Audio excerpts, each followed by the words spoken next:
Hello and welcome to New Filmmakers Los Angeles. My name is Danny De Lillo. I am delighted to be here with a very talented filmmaker who created Fleck. Jing, it's lovely to have you here. It's good to be here. Thank you for having me. Let's take a look at a clip of Fleck. Let me see that. Maddie, stop! Dear Hudson, I just want you to know that I think of you all the time. Maddie, stop. You guys keep it down. It's 7 in the morning. I think it's really cool that when we guys. Oh, no. I got it.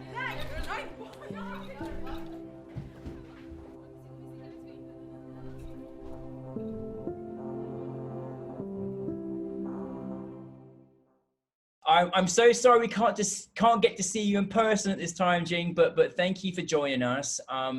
Thank you for bringing your film to New Filmmakers Los Angeles, and it was so wonderful to have it as part of our film festival. But for those that haven't seen it, tell us the brief synopsis of your film. So my film takes place in the boarding school, and it follows the Asian American Jamie, who is invited to a party with this popular crowd that she's always wanted to be a part of. And at the party, due to unforeseen circumstances, she's forced to choose between belonging in that crowd and her own morality. Yeah, I mean, it's a great synopsis anyway, and it's very intriguing. It was so good, Jingo, like really well acted, really put together. And I don't know if it was your aim, but I got so angry with these flipping, college guys. I was so annoyed at them. I won't get too much away, but where did the inspiration come for you in deciding I want to turn this into a film? So Fleck is not an autobiographical film. It's a personal one. I went to boarding school in the Northeast when I was in high school. Mm-hmm. So I boarded for 4 years in the Northeast, and it kind of came from being in that environment and reflecting back on my experiences being one of the only people of color at that school, and also being kind of out of place in general. And I think it used to be a boys' school, so that atmosphere was still very much there. And now that I'm older and I look back on it, I look at it from a very different perspective than when I was in it. Yeah. Well, it's certainly had, very grossly situations of what sadly it exists in the college lifestyle, and that very sort of young male domineering perspective as well. That's kind of gross to look at, but that also exists as well. I thought it was really, really well done. And I loved seeing it from, your lead character's perspective, and just kind of really understanding those things you go through, in college. For you bringing this, it's hard enough creating a film anyway, but I was like, wow, I was like, Jane's got this, like, all this college atmosphere and this amazing location, everything else. Like, firstly, how do you bring your whole cast together? Because they really all worked incredibly well together. So it actually takes place in high school, even though that college setting might feel like it. They're actually high school students who are all boarding. And so you're all under the age of 18. For my cast, when I was casting people, I really enjoyed looking for a new up-and-coming cast in LA. And it was really great to see a story that was focused on women. So I got to cast a group of girls. And that was really, really great. I brought together the cast from some people I had worked with before on my other AFI shorts. And actually the main actress, Stacy, who we searched for ages for our Jamie. We're trying to really get the spirit of the character right. And I was really insistent that she be Asian. And I thought that was really important to the story and how that character fit into this world. And Stacy came to us because she was actually also an AFI alum. She went to AFI for directing, but switched to acting after she graduated. And so she came in, and she was one of the last roles that was cast. And she came in and she did a chemistry read with our other actors, and it all clicked together. She's not obviously in high school, but she was able to fit into that world so perfectly. Yeah. And the other really important part about casting for this was finding the group of boys and trying to balance, their actions with still making them feel like real characters and kind of letting the audience understand what atmosphere and what peer pressure can create in a group of boys at this age. Yeah. You capture both perspectives really really well. I mean, peer pressure, you know, with the girls and with the guys, and that theme of trying to impress. And what I think I loved about this film is that, you know, you kind of showed a real great, I mean, fantastic acting, but in the story, it really sort of, you know, you went through quite a journey in the story. And, you know, I love that almost in a weird way that there was a learning lesson for you know, and experiences and a growing of coming together and realizing that, you know, we need to be better people, and that kind of coming of age of where you are growing up and you're trying to be more mature about the actions you take in your life. Was that something that you kind of wanted to kind of articulate throughout the story? It was well written.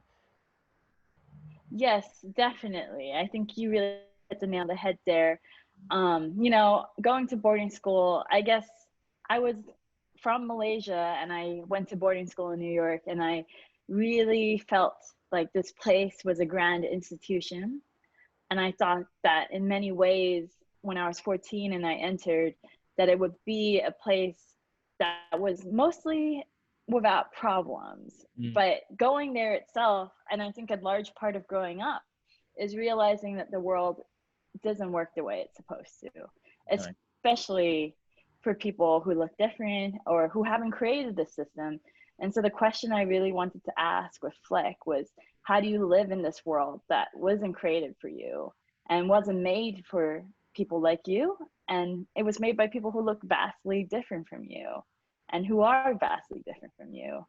And when you're put in a situation like that, I think your morality can be really tested, because in your heart, you know what's right and wrong. But if everything around you is telling you different, how do you grapple with that, especially when you're still trying to find your own identity? So Fleck is really about that.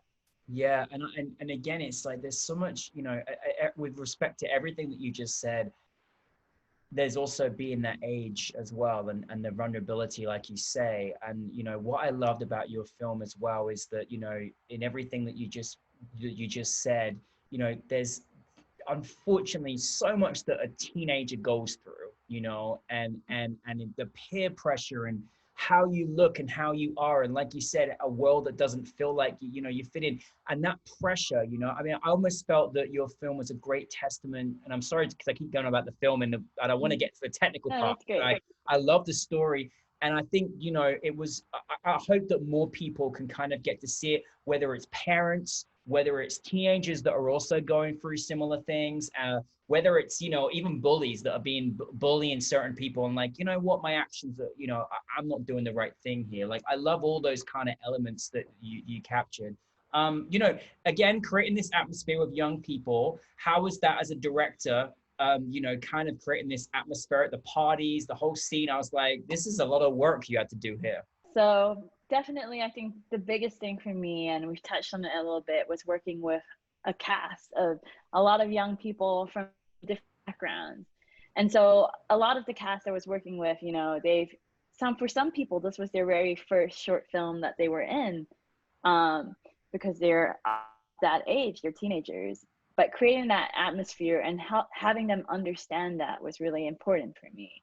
Yeah. So beyond locations and beyond, you know, finding the right place to shoot and the technical aspects of the film itself, the most important thing to me was that the characters felt of this world, that they had existed in this boarding school bubble for 4 years. And this was the way they saw things, because that's how boarding school is. You don't really feel the world outside. You're kind of insulated.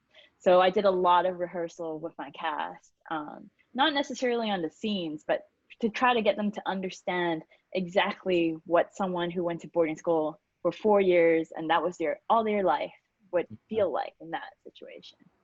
Well, I love that also, you know, going to obviously one of the great schools in AFI, and it must be so lovely to cast like a fellow alum as well, because you're sort of part of an extended family. I love that happened as well. And what a performance as well, because you really had to carry that role, and also you're evolving as a character in a short film. So there was a lot.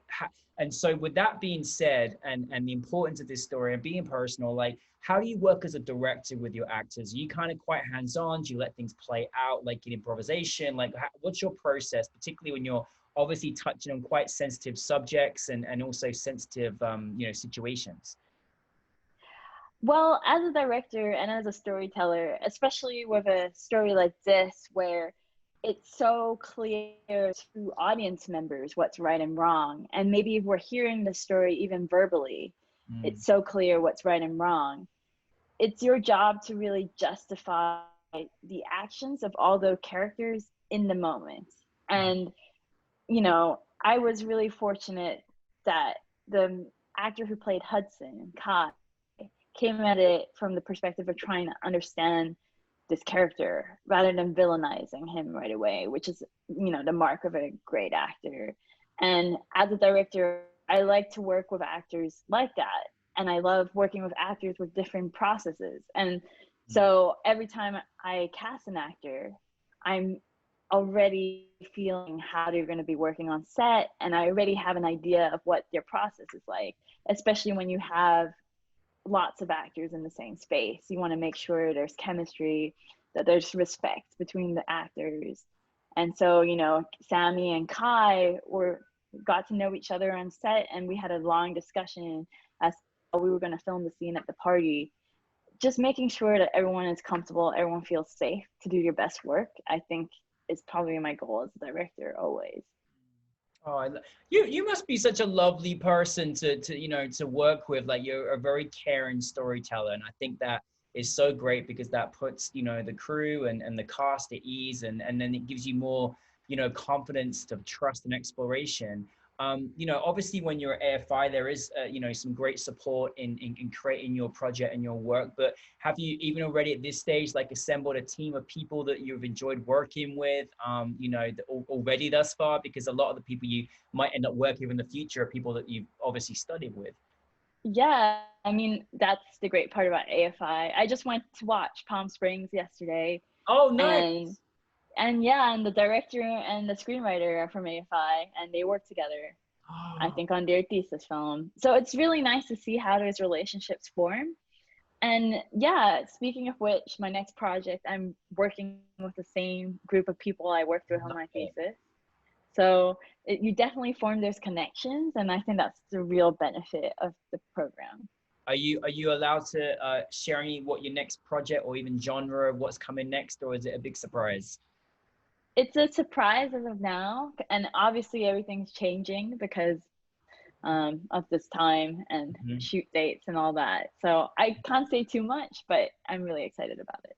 That's fantastic. Well, also I just want to add to, I think I feel like when I'm speaking to you, like you just seem like you've been doing this for years, and so it makes me very excited to look forward to seeing much more of your work and just your artistic vision. But do you have anything that you've learned maybe in your studies, or maybe something you go by yourself that you kind of want to share with filmmakers that would help them on their journeys in creating their projects?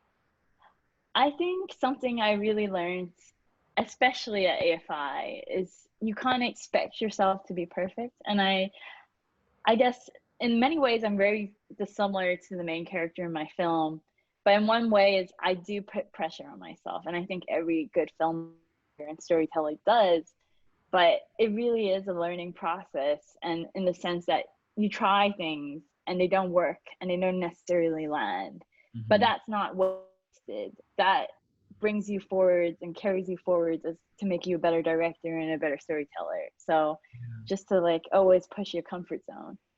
I love that you said that, because we actually don't hear that enough, and it's okay to kind of put pressure on yourself in the right moments and the right points. And, I think, again, when you are the director and you're leading the whole, you are almost like the puppeteer, trying to keep things balanced and everything. I think that's such an important part.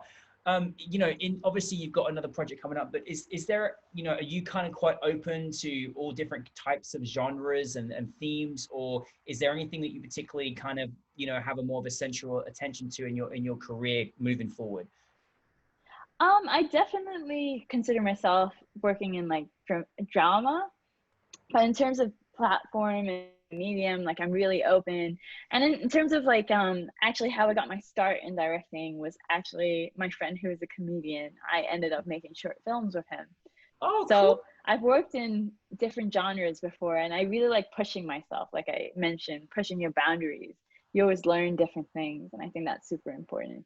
Yeah. Oh my goodness. I just keep making more movies for us, please. That's what we need. Okay. Thank you very much for Fleck. Thank you, Jing, for being with us today. And we just keep making more films for us, please. Thank you. Thank you so much for having me.